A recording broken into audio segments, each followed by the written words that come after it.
ನಿಮಗೆ ಇಲ್ಲಿ ದೇಗುಲದ ಒಳಗಡೆ ಎಂಟ್ರಿ ಆಗ್ತಿದ್ದ ಹಾಗೆಯೇ ಬಲಭಾಗದಲ್ಲಿ ಒಂದು ಪುಸ್ತಕದ ಮಳಿಗೆ ಇದೆ.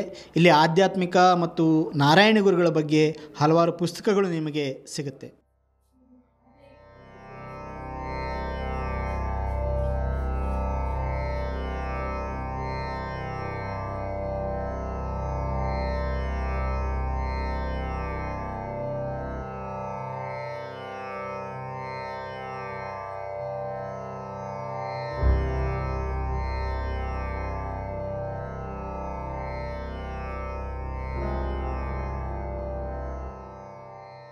ಮುಂದೆ ಹೋಗಿ ನಿಮಗೆ ಗರ್ಭಗುಡಿಯ ಹೊರಭಾಗದಲ್ಲಿ ಮತ್ತು ಅಲ್ಲಿ ಬಲಭಾಗದಲ್ಲಿ ನಾರಾಯಣ ಗುರುಗಳ ಒಂದು ಪ್ರತಿಮೆ ಹಾಗೂ ವಿಗ್ರಹ ಇದೆ. ಇಲ್ಲಿ ಕೂಡ ಭಕ್ತಾದಿಗಳು ದರ್ಶನವನ್ನು ಪಡೀತಾರೆ. ನಾರಾಯಣ ಗುರುಗಳು ಒಬ್ಬ ದೊಡ್ಡ ಮಹಾನ್ ದಾರ್ಶನಿಕ ಸಂತ. ಅವರು ಅದ್ವೈತವಾದಿ. ಅವರು ಈ ಜಗತ್ತಿನ ಮನುಷ್ಯರೆಲ್ಲ ಒಂದೇ ಜಾತಿ ಅನ್ನೋ ಒಂದು ಸಂದೇಶವನ್ನು ನೀಡಿದಂತಹ ಸಂತ. ಗರ್ಭಗುಡಿಯಲ್ಲಿ ಪೂಜಾರಿಗಳು ದೀಪಾರತಿ ಮಾಡ್ತಾ ಇದ್ದಾರೆ. ನಿಮಗೆ ಇಲ್ಲಿ ಎದುರಿಗೆ ಕಾಣ್ತಾ ಇರೋದು ಕುದ್ರೋಳಿಯ ಶ್ರೀ ಗೋಕರ್ಣನಾಥೇಶ್ವರ.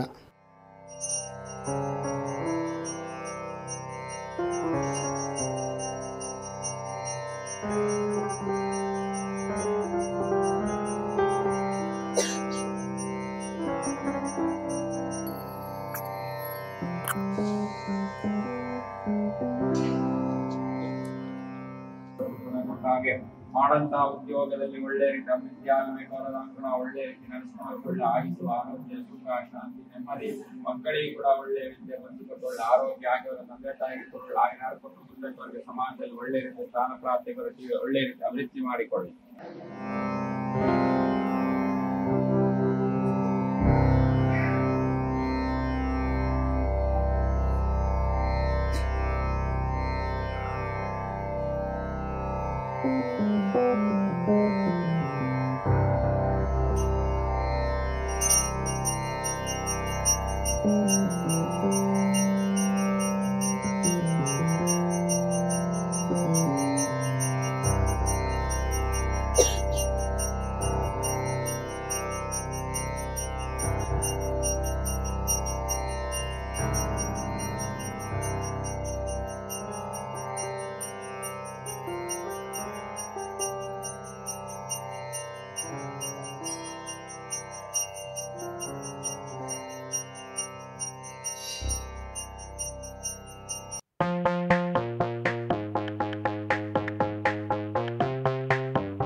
ಹೆಸರು? ನೀವೀಗ ನೋಡಿದ್ದೀರಿ ಎಲ್ಲ ದೇವಸ್ಥಾನಕ್ಕೂ ಈ ದೇವಸ್ಥಾನಕ್ಕೂ ಬಹಳ ವಿಶೇಷ ಏನಪ್ಪ ಅಂತ ಹೇಳಿದ್ರೆ ಇಲ್ಲಿ ನಮ್ಮ ಪೂಜಾರಿಗಳು ಸಂಸ್ಕೃತದಲ್ಲಿ ಯಾರಿಗೂ ಅರ್ಥ ಆಗದೆ ಇರೋಂತ ಯಾವ ಮಂತ್ರ ಹೇಳಿಲ್ಲ. ಎಲ್ಲರಿಗೂ ವಿದ್ಯಾ ಬುದ್ಧಿ ಎಲ್ಲ ಕೊಡ್ಲಿ ಅಂತ ಹೇಳಿ ದೇವರಲ್ಲಿ ಪ್ರಾರ್ಥನೆ ಮಾಡಿದ್ರು. ಅಚ್ಚ ಕನ್ನಡದಲ್ಲೇ ಪ್ರಾರ್ಥನೆ ಮಾಡಿದ್ರು. ಬಹಳ ಇದು ಈ ದೇವಸ್ಥಾನದ ಬಹಳ ಒಂದು ವಿಶೇಷ.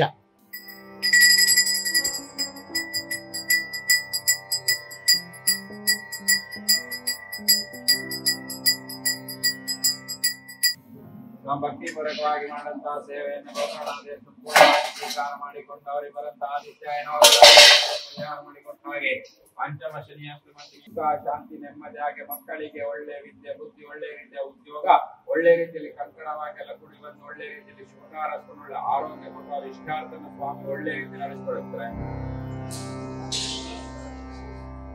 ಹೊಟ್ಟೆ ತುಂಬತೈತಿ, ನೆತ್ತಿ ತುಂಬಕ್ ಮೊದಲು ನೆತ್ತಿ ಅರ್ಥ ಆಗಿರ್ತೈತಿ. ಹೊಟ್ಟೆ ಯಾರು ಇಲ್ಲಂದ್ರೆ ಯಾರು ರೊಟ್ಟಿ ಕೊಡ್ತಾರ? ನೆತ್ತಿ ತುಂಬಕ್ಕೆ ಯಾವಾಗಲೂ ಅದು ಮನುಷ್ಯತ್ವ ಧರ್ಮ. ನೆತ್ತಿ ತುಂಬಿಸ್ಕೊಳ್ಳೋದಂದ್ರೆ ಏನು? ಶಾಸ್ತ್ರ ಪ್ರಯೋಜನ ಒಳ್ಳೇದು ಎಲ್ಲ ಒಳ್ಳೇದು ಅಂತ ನಮ್ಮ ಧರ್ಮದ ಅದನ್ನ ನಾವು ಮಾಡ್ಬೇಕು. ಎಲ್ಲರೂ ಒಳ್ಳೆಯ ಆಗ್ಬೋದು. ಹಾಳಾಗಿ ದುಡಿಬೇಕು, ಕಾರ್ಸಾಗಿ ಉಣ್ಬೇಕು. ಹಾ ಎಲ್ಲರ ಅಲ್ಲಿ ಮಜಾ ಇಲ್ಲಿ ಮಜಾ ಧರ್ಮ ಅಲ್ಲದ. ಶಾಸ್ತ್ರ ಪ್ರಕಾರ ಹುಡುಗಂತೆ ನಡಿ ಇದೇ ಜನ್ಮ ಕಡೆ ಅಂತಾನ. ಶೇಖರಿಗೆ 21 ಲಕ್ಷ, ಪಿಂಡಿಗೆ 21, 84 ಲಕ್ಷ ಇವ್ರ ಹಾಕ್ತಿರಿ. ಅರಿವು ಬಂದಿವು, ಮಾನವರಾಗಿ ಬಂದಿವು. ಮಾನವರಾಗಿ ಬಂದು ಮಾನವರಿಗೆ ಹೌದಲ್ಲ, ಮಾನವರಿಗೆ ಹೋಗ್ಬೇಕು. ಏನಾದರೂ ಆಗು, ಮೊದಲು ಮಾನವನಾಗು. ಜಾತಿ ಭೇದ ಇಲ್ಲ. ಹೆಣ್ಣು ಉಣ್ಣದೊಂದು ಜಾತಿ, ಗಂಡು ಒಂದು ಜಾತಿ. ಕುಡುದೊಂದೇ ನೀರು, ಉಣ್ಣದೊಂದೇ ಭೂಮಿ, ನೀರು, ಅನ್ನ. ಇವೆರಡು ಜಾತಿಯವ್ರು ಯಾವ ಜಾತಿನಲ್ಲಿ ನಾ ಮಾಡ್ಕೊಂಡಿದ್ದೀವಲ್ಲ, ನಮ್ಗೋಸ್ತು.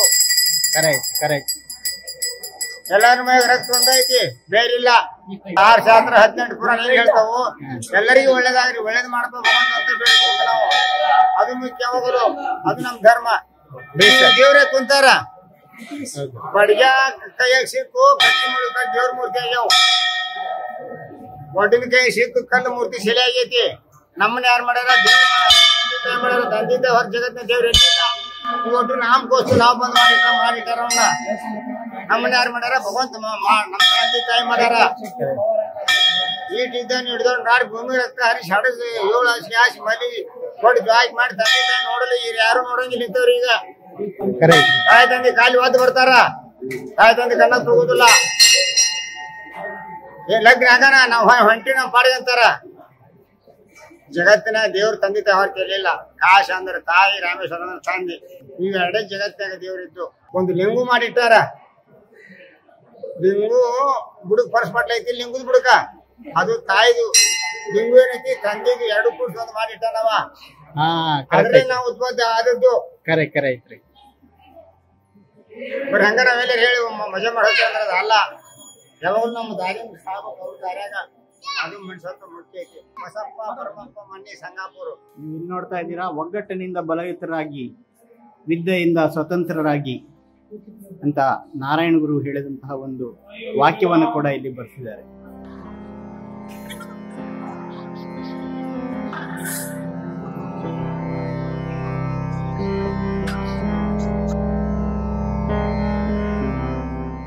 ಪಕ್ಕದಲ್ಲಿ ಶಿವನ ದೇವಸ್ಥಾನ ಇದೆ, ಅದ್ರ ಪಕ್ಕದಲ್ಲಿ ಕೃಷ್ಣನ ದೇವಸ್ಥಾನ ಇದೆ.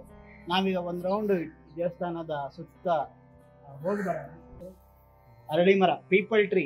ನಮ್ಮ ಪೀಪಲ್ ಟಿವಿ ಇದೆಯಲ್ಲ, ಇದು ಕೂಡ ಈ ಪೀಪಲ್ ಟ್ರೀ ಹೆಸರಲ್ಲೇ ಇಟ್ಟಿರೋದು ನಮ್ಮ ಚಾನಲ್ಗೆ.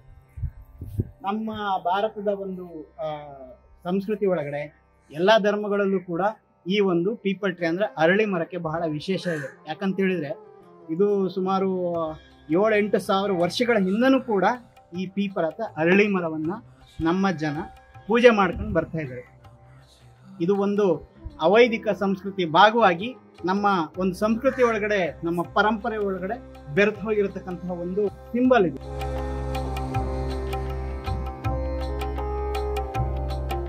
ಇಲ್ಲಿ ನಮಗೆ ಕಾಣ್ತಾ ಇರ್ತಕ್ಕಂಥದ್ದು ದತ್ತಾತ್ರೇಯ ಒಂದು ವಿಗ್ರಹ. ದತ್ತಾತ್ರೇಯ ಅಂತ ಹೇಳಿದ್ರೆ ನಮ್ಮ ಒಂದು ನಾಥ ಪಂಥದಲ್ಲಿ ಬರ್ತಕ್ಕಂಥ ಒಂದು ನಂಬಿಕೆ ಅದು. ದತ್ತಾತ್ರೇಯ ಅಂತಕ್ಕಂಥದ್ದು ಅದು ಪುರಾಣದಲ್ಲೂ ಸಹ ಇದೆ. ಆದರೆ ಈ ದತ್ತ ಪಂಥ ಅಥವಾ ನಾಥ ಪಂಥ ಅಂತ ಹೇಳಿ ನಮ್ಮ ಒಂದು ಅವೈದಿಕ ಸಂಸ್ಕೃತಿ ಒಳಗಡೆ ಇರ್ತಕ್ಕಂತಹ ದೊಡ್ಡ ಒಂದು ಧಾರೆ ಅದು. ಇದು ಈ ಒಂದು ಪಂಥ ನಿಮಗೆ ಬಾಬಾ ಬುಡನ್ಗಿರಿಯಲ್ಲಿ ಕೂಡ ನಾವು ದತ್ತ ಅಂತ ಕರಿತೀವಿ.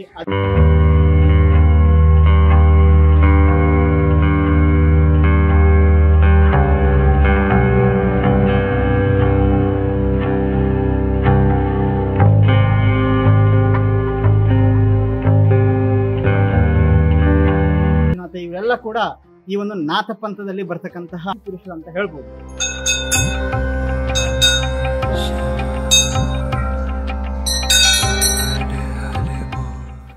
ಹೀಗೆ ಬಂದ್ರೆ ಇಲ್ಲಿ ನವಗ್ರಹಗಳ ವಿಗ್ರಹ ಕಾಣ್ತೀರಾ. ಇಲ್ಲೇ ಪಕ್ಕದಲ್ಲೇ ನಿಮಗೆ ಸಾಯಿಬಾಬಾ ಅಂದರೆ ಶಿರಡಿಯ ಮಹಾನ್ ಸಂತ ಸಾಯಿಬಾಬಾ ಅವರ ಒಂದು ಮಂದಿರ ಕೂಡ ಇದೆ. ಈ ಶಿವನ ವಿಗ್ರಹ ಗಂಗೆಯನ್ನು ಮುಡಿಯಲ್ಲಿ ಹೊತ್ತಂತಹ ಮತ್ತು ಮುಡಿಯಿಂದ ಜಲಧಾರೆ ಬರ್ತಾ ಇರತಕ್ಕಂಥ ಒಂದು ಶಿವನ ವಿಗ್ರಹ ಬಹಳ ಆಕರ್ಷಕವಾಗಿದೆ. ನಿಮಗೆ ಇಲ್ಲಿ ವಿಶೇಷ ಏನಂತ ಹೇಳಿದರೆ, ಈ ಒಂದು ಕುದ್ರೋಳಿಯ ದೇವಾಲಯದ ಆವರಣಕ್ಕೆ ನೀವು ಬಂದರೆ ಇಲ್ಲಿ ಬಹುಶಃ ಎಲ್ಲ ಬಗೆಯ ಒಂದು ನಂಬಿಕೆಗಳ ಎಲ್ಲ ರೀತಿಯ ದೇವಸ್ಥಾನಗಳು ಕೂಡ ಒಂದೇ ಆವರಣದಲ್ಲಿ ನಿಮಗೆ ಇಲ್ಲಿ ಇರೋದನ್ನು ನಾವು ಕಾಣ್ತಾ ಇದ್ದೀವಿ.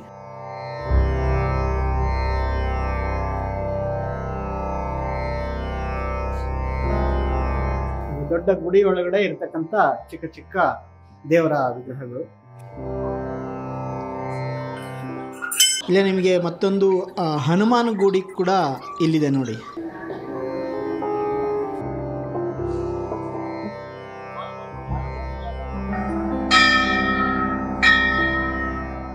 ಸ್ನೇಹಿತರೆ, ಇಲ್ಲಿ ನೋಡ್ತಾ ಇದ್ದೀರಾ ನೀವು ಈ ಒಂದು ದೇವಸ್ಥಾನ ಏನಿದೆ, ಈ ದೇವಸ್ಥಾನದ ಒಂದು ಬ್ಲೂ ಪ್ರಿಂಟ್ ಅಂತ ಹೇಳ್ಬೋದು.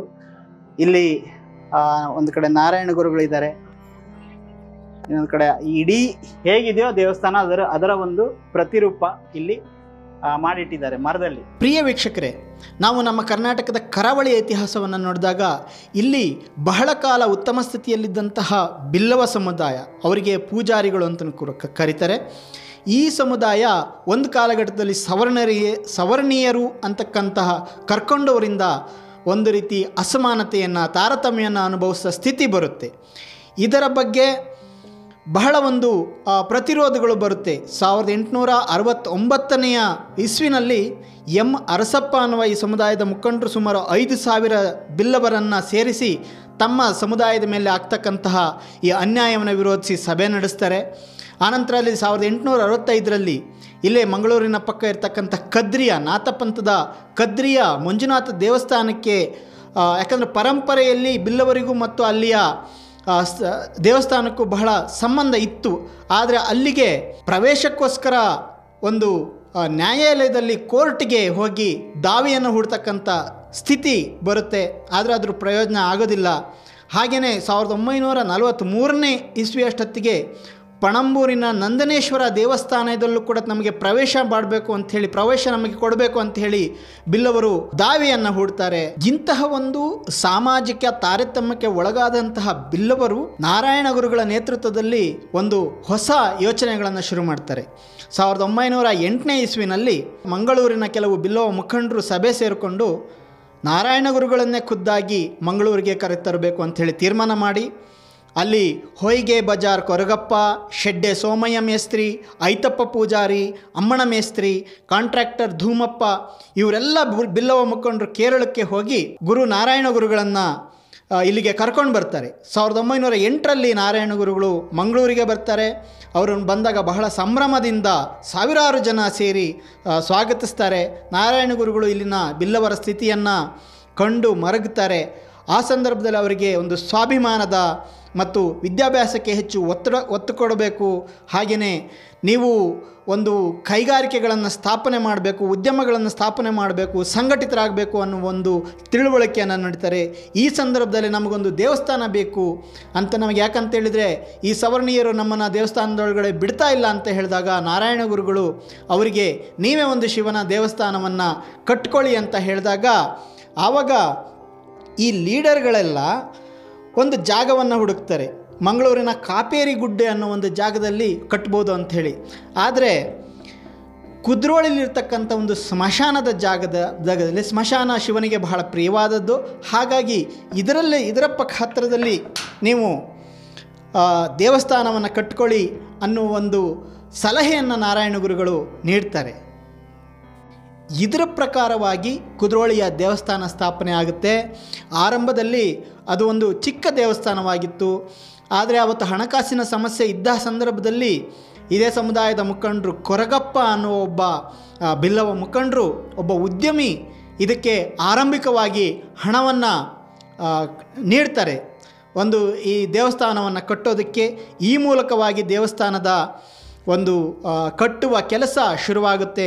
ಮುಂದೆ ಅದು 1990ರ ದಶಕದಲ್ಲಿ ಹಲವಾರು ಸಂಘ ಸಂಸ್ಥೆಗಳು, ಸರ್ಕಾರಗಳ ಸಹಾಯದಿಂದ ಅದು ಇವತ್ತು ಈ ರೀತಿಯ ಭವ್ಯ ದೇವಸ್ಥಾನವಾಗಿ ನಮ್ಮ ಎದುರುಗಡೆ ರೂಪುಗೊಂಡಿದೆ. ಹೀಗೆ ಹಿಂದುಗಡೆ ಬಂದರೆ ಇದು ಪುಣ್ಯಕೋಟಿ ವನ. ಇದರ ಪಕ್ಕದಲ್ಲಿ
ಪಯಣ ಚಾನಲ್ ಅನ್ನು ದಯವಿಟ್ಟು ಸಬ್ಸ್ಕ್ರೈಬ್ ಮಾಡಿ ಮತ್ತು ಬೆಲ್ ಬಟನ್ ಒತ್ತೋದನ್ನು ಮಾತ್ರ ಮರಿಬೇಡಿ.